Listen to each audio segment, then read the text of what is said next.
بسم الله الرحمن الرحيم.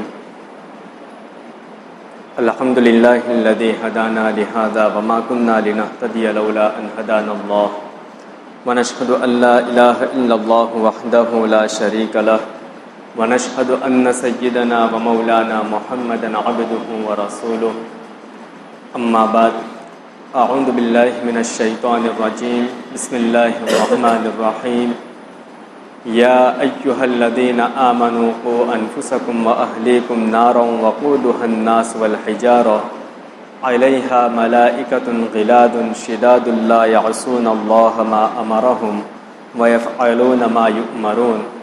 صدق اللہ العظیم. محترم بھائیو، دوستو، بزرگوں، جو آیت شریفہ تلاوت کی گئی، اس میں اللہ تعالیٰ نے تمام مسلمانوں کو خطاب کرتے ہوئے فرمایا، اے ایمان والو. آپ نے دیکھا ہوگا کہ قرآن کریم میں اللہ تعالیٰ نے مسلمانوں سے خطاب کرنے کے لیے جگہ جگہ یا ایھا الذین آمنو کے الفاظ استعمال فرمائے.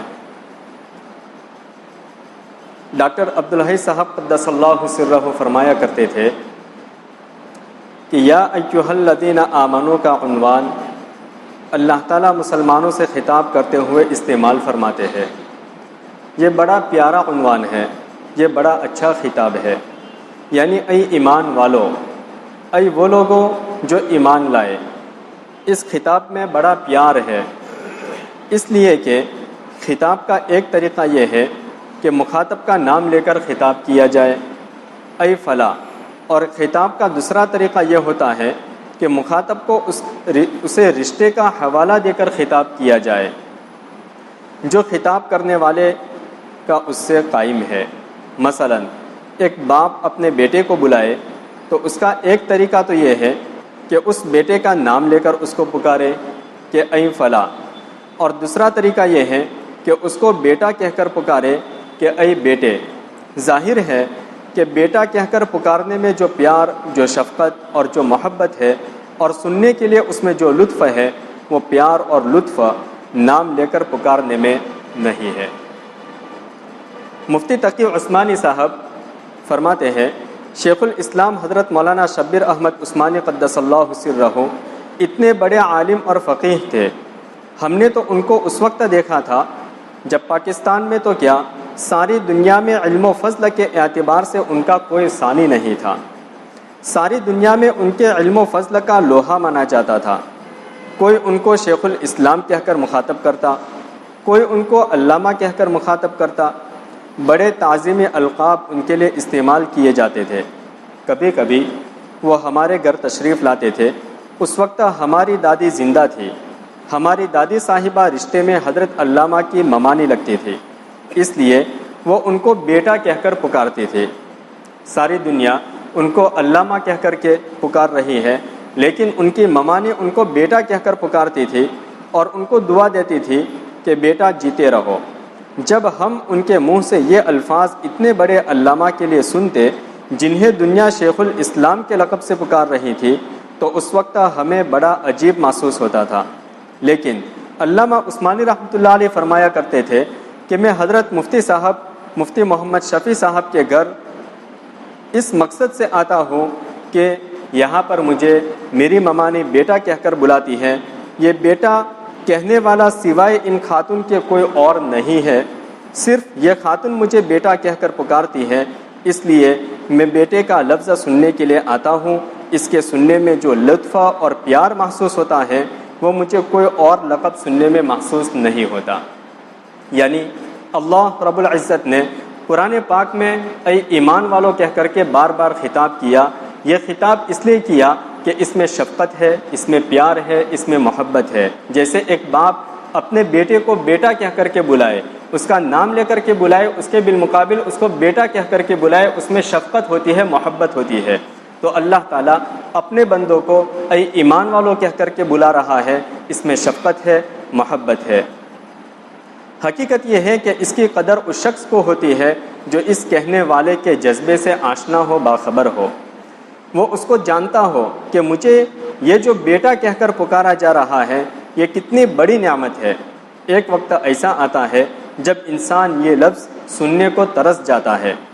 چنانچہ حضرت ڈاکٹر عبدالحی صاحب قدس اللہ سرہ فرماتے تھے کہ اللہ تعالیٰ نے یا ایھا الذین آمنو کا خطاب کر کے اس رشتے کا حوالہ دیتے ہیں جو ہر صاحب ایمان کو اللہ تعالیٰ کے ساتھ ہے۔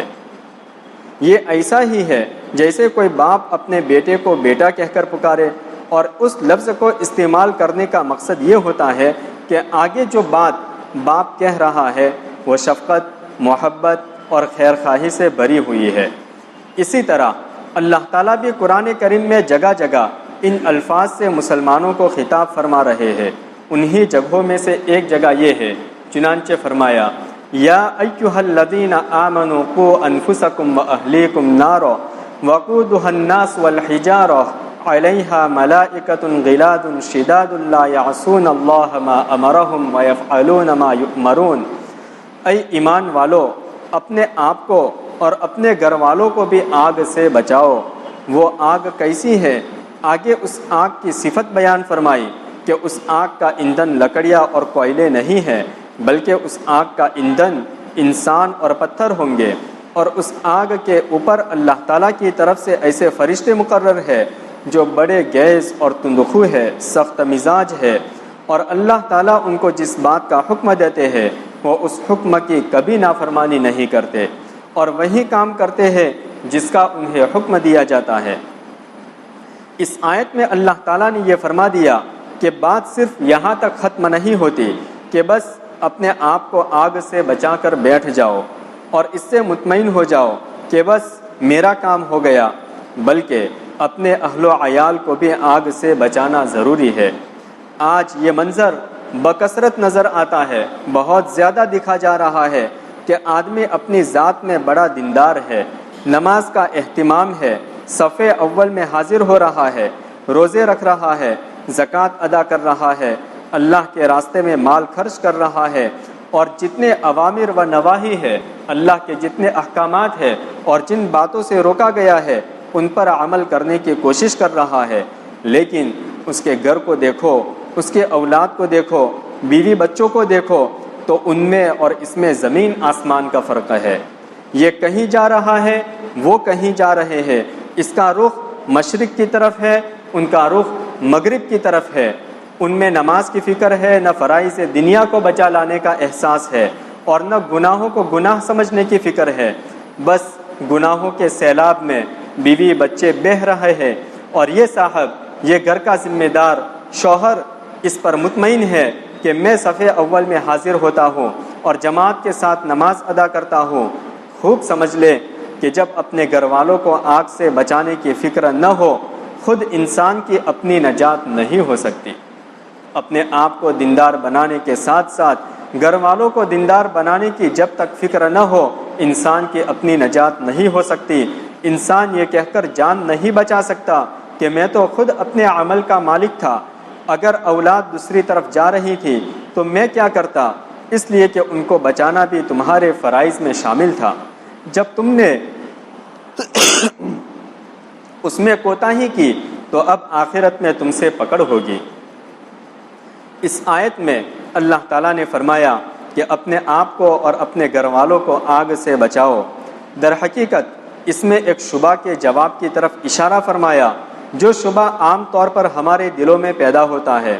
وہ شبہ یہ ہے کہ آج جب لوگوں سے یہ کہا جاتا ہے کہ اپنے اولاد کو بھی دین کی تعلیم دو، اپنے اولاد کو بھی دین سکھاؤ، کچھ دین کی باتیں ان کو بتاؤ، ان کو دین کی طرف لاؤ، گناہوں سے بچانے کی فکر کرو، تو اس کے جواب میں عام طور پر اکثر لوگ یہ کہتے ہیں کہ ہم نے اولاد کو دین کی طرف لانے کی بڑی کوشش کی، مگر کیا کریں کہ ماحول اور معاشرہ اتنا خراب ہے کہ بیوی بچوں کو بہت سمجھایا مگر وہ مانتے نہیں ہیں، اور زمانے کی خرابی سے متاثر ہو کر انہوں نے دوسرا راستہ اختیار کر لیا ہے اور اس راستے پر جا رہے ہیں، اور راستہ بدلنے کے لیے تیار نہیں ہے۔ اب ان کا عمل ان کے ساتھ ہے، ہمارا عمل ہمارے ساتھ ہے، اب ہم کیا کریں؟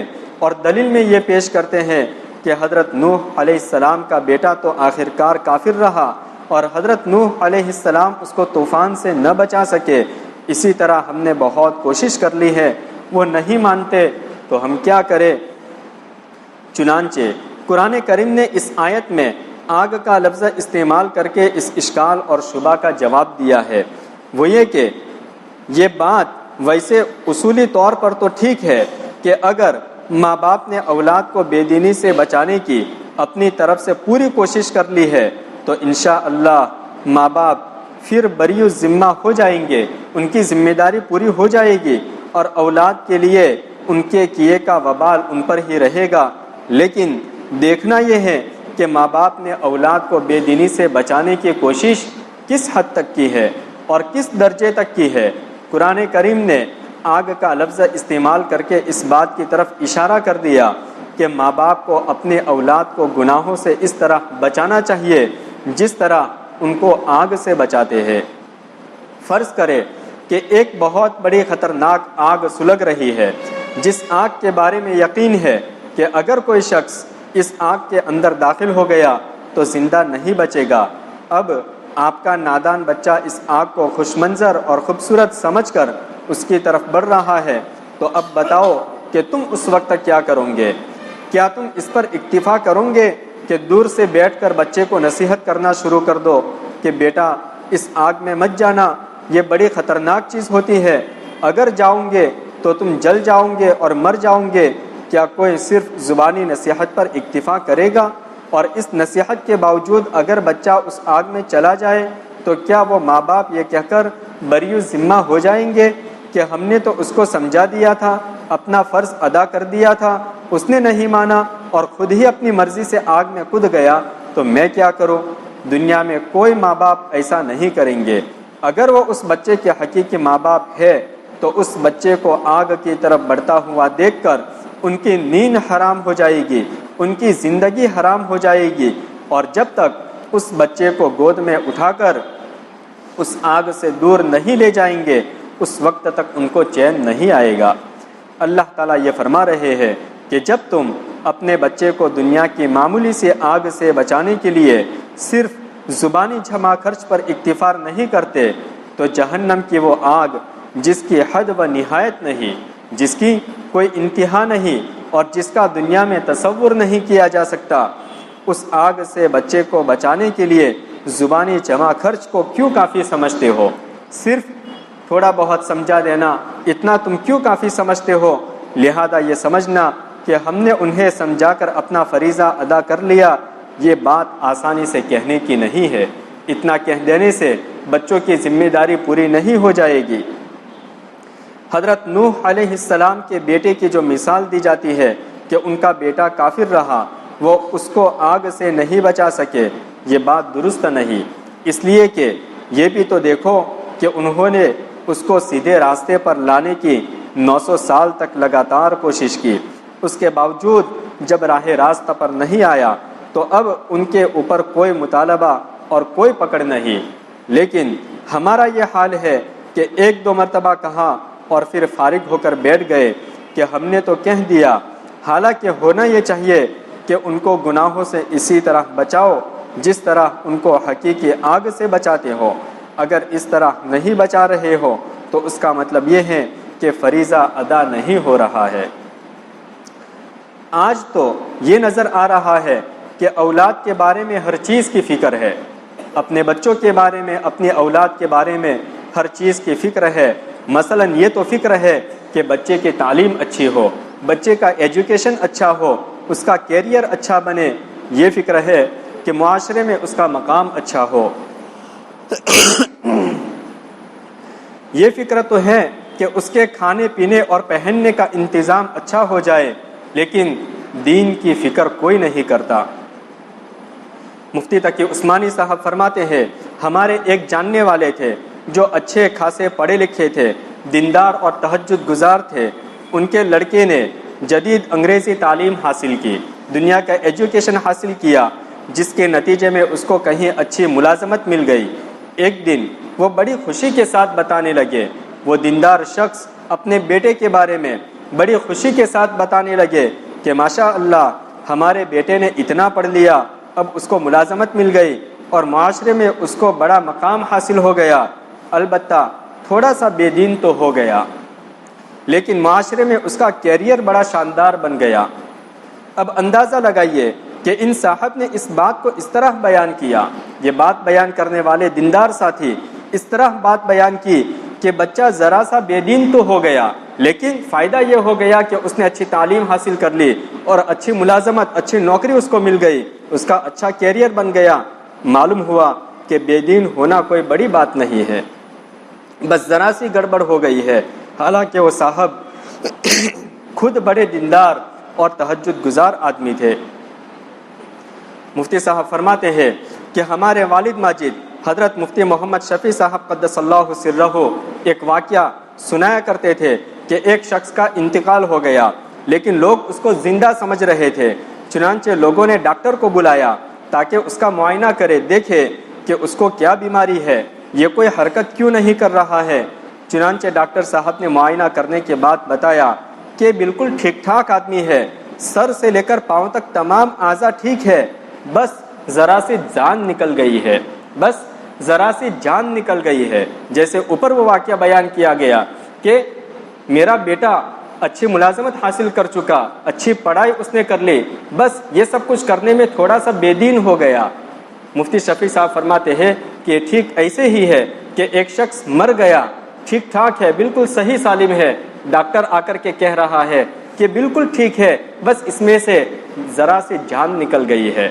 تو کیا یہ ذرا سی جان نکل گئی ہے کوئی معمولی بات ہے؟ یہ شخص اب قبر کے گڑھے میں جائے گا۔ بالکل اسی طرح ان صاحب نے اپنے بیٹے کے بارے میں کہا کہ ماشاء اللہ اس کا کیریئر تو بڑا شاندار بن گیا ہے، بس ذرا سا بے دین ہو گیا ہے۔ گویا کہ بے دین ہونا کوئی ایسی بات نہیں جس سے بڑا نقص پیدا ہوتا ہو، جس سے کوئی بڑا نقصان پیدا ہوتا ہو۔ آج ہمارا حال یہ ہے کہ ہر چیز کی فکر ہے مگر دین کی طرف توجہ نہیں۔ بھائی اگر یہ دین اتنی ہی ناقابل توجہ چیز تھی تو پھر آپ نے نماز پڑھنے کی اور تہجد گزاری کی اور مسجدوں میں جانے کی تکلیف کیوں فرمائی؟ آپ نے بھی اپنے بیٹے کی طرح اپنا کیریئر بنا لیا ہوتا۔ شروع سے اس بات کی فکر نہیں کہ بچے کو دین کی تعلیم سکھائی جائے۔ آج یہ حال ہے کہ پیدا ہوتے ہی بچے کو ایسی نرسری میں بھیج دیا جاتا ہے جہاں اس کو کتا بلی تو سکھایا جاتا ہے، لیکن اللہ کا نام نہیں سکھایا جاتا، دین کی باتیں نہیں سکھائی جاتی۔ اس وقت وہ نسل تیار ہو کر ہمارے سامنے آ چکی ہے اور اس نے ذمہ میں اقتدار سنبھال لی ہے، زندگی کی باغ دوڑ اس کے ہاتھ میں آ گئی ہے، جس نے پیدا ہوتے ہی اسکول کالج کی طرف رخ کیا اور ان کے اندر ناظرہ قرآن شریف پڑھنے کی بھی اہلیت موجود نہیں، نماز پڑھنا تو نہیں آتا۔ اگر اس وقت پورے معاشرے کا جائزہ لے کر دیکھا جائے تو شاید اکثریت ایسے لوگوں کی ملے جو قرآن شریف ناظرہ نہیں پڑھ سکتے۔ اکثر نوجوانوں کو ناظرہ پڑھنا نہیں آتا، جنہیں نماز صحیح طریقے سے پڑھنا نہیں آتی۔ وجہ اس کی یہ ہے کہ بچے کے پیدا ہوتے ہی ماں باپ نے یہ فکر تو کی کہ اس کو کون سے انگلش میڈیم اسکول میں داخل کیا جائے، لیکن دین کی تعلیم کی طرف دھیان اور فکر نہیں کی گئی۔ یاد رکھو اللہ تبارک تعالیٰ اس کی ایک سنت ہے جو حدیث شریف میں بیان کی گئی ہے کہ جو شخص کسی مخلوق کو راضی کرنے کے لیے اللہ کو ناراض کرے تو اللہ تعالیٰ اسی مخلوق کو اس پر مسلط فرما دیتے ہیں۔ مثلا ایک شخص نے کسی کو راضی کرنے کے لیے گناہ کیا اور گناہ کر کے اللہ تعالیٰ کو ناراض کیا تو بالآخر اللہ تعالیٰ اسی مخلوق کو اس پر مسلط فرما دیتے ہیں۔ تجربہ کر کے دیکھو، آج ہماری صورتحال یہ ہے کہ اپنے اولاد اور بچوں کو راضی کرنے کی خاطر یہ سوچتے ہیں کہ ان کا کیریئر اچھا ہو جائے، ان کے آمدنی اچھی ہو جائے اور معاشرے میں ان کا ایک مقام بن جائے۔ ان تمام کاموں کی وجہ سے ان کو دین نہ سکھایا اور دین نہ سکھا کر اللہ تعالیٰ کو ناراض کیا۔ اس کا نتیجہ یہ ہوا کہ وہی اولاد جس کو راضی کرنے کی فکر تھی، وہی اولاد ماں باپ کے سر پر مسلط ہو جاتی ہے، نافرمان ہو جاتی ہے۔ آج آپ خود معاشرے کے اندر دیکھ لے کہ کس طرح اولاد اپنے ماں باپ کی نافرمانی کر رہی ہے اور ماں باپ کے لیے عذاب بنی ہوئی ہے۔ وجہ اس کی یہ ہے کہ ماں باپ نے ان کو صرف اس لیے بے دینی کے ماحول میں بھیج دیا تاکہ ان کو اچھا کھانا پینا میسر آ جائے اور اچھی ملازمت مل جائے، اور ان کو ایسے بے دینی کے ماحول میں آزاد چھوڑ دیا جس میں ماں باپ کی عزت اور عظمت کا کوئی کھانا نہیں ہے، جس میں ماں باپ کے حکم کی اطاعت کا بھی کوئی کھانا نہیں ہے۔ وہ اگر کل کو اپنی نفسانی خواہشات کے مطابق فیصلے کرتا ہے تو اب ماں باپ بیٹھے رو رہے ہیں کہ ہم نے تو اس مقصد کے لیے تعلیم دلائی تھی مگر اس نے یہ کیا کر لیا۔ ارے بات اصل میں یہ ہے کہ تم نے اس کو ایسے راستے پر چلایا جس کے نتیجے میں وہ تمہارے سروں پر مسلط ہو۔ تم ان کو جس قسم کی تعلیم دلوا رہے ہو اور جس راستے پر لے جا رہے ہو اس تعلیم کی تہذیب تو یہ ہے کہ جب ماں باپ بوڑھے ہو جائے تو اب وہ گھر میں رکھنے کے لائق نہیں، ان کو نرسنگ ہوم میں داخل کر دیا جاتا ہے اور پھر صاحبزادے پلٹ کر بھی نہیں دیکھتے کہ وہاں ماں باپ کس حال میں ہے اور کس چیز کی ان کو ضرورت ہے۔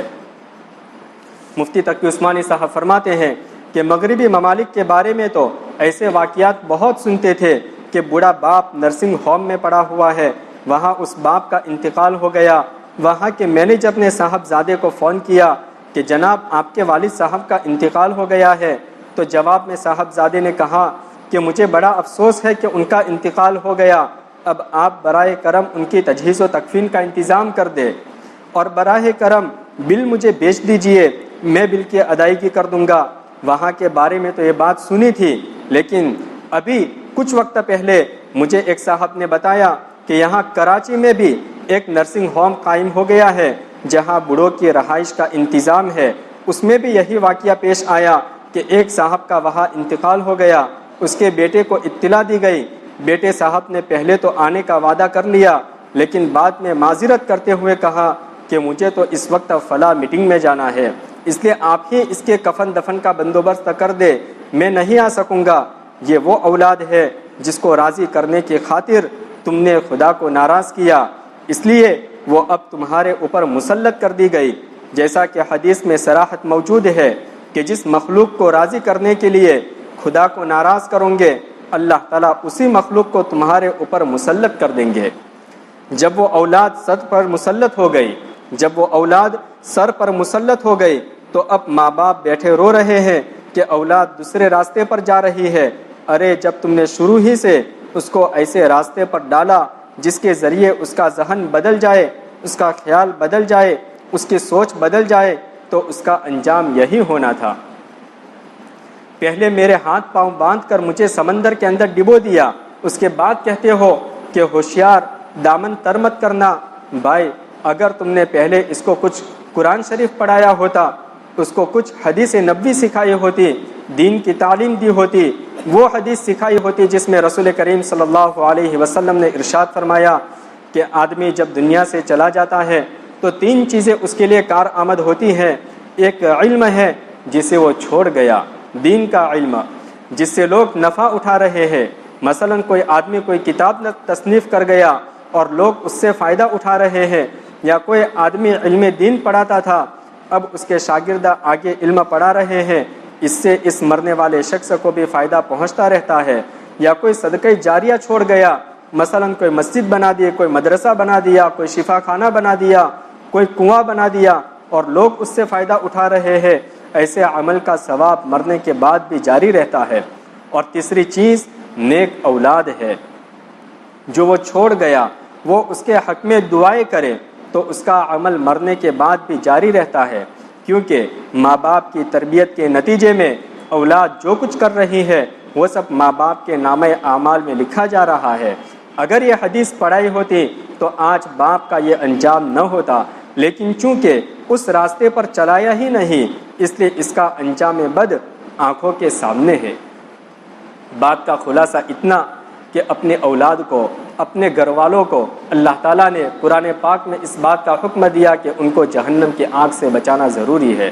ان کو جہنم کی آگ سے بچانے کے واسطے یہ بات ضروری ہے کہ ان کو دین کی تعلیم دی جائے، دنیاوی ایجوکیشن، دنیاوی تعلیم، اس سے ہرگز منع نہیں ہے، لیکن ہمیں اس حقیقت سے ہرگز اپنی آنکھیں بند نہیں کرنی چاہیے کہ دنیا کی تعلیم ہمیں اللہ کی پہچان نہیں کروا سکتی، دنیا کی تعلیم ہمیں ماں باپ کی خدمت کرنا نہیں سکھا سکتی، دنیا کی تعلیم ہمیں آقا صلی اللہ علیہ وسلم کی پہچان نہیں کروا سکتی، ہمیں اللہ کی پہچان، نبی کی پہچان صرف دین کی ہی تعلیم کروا سکتی ہے۔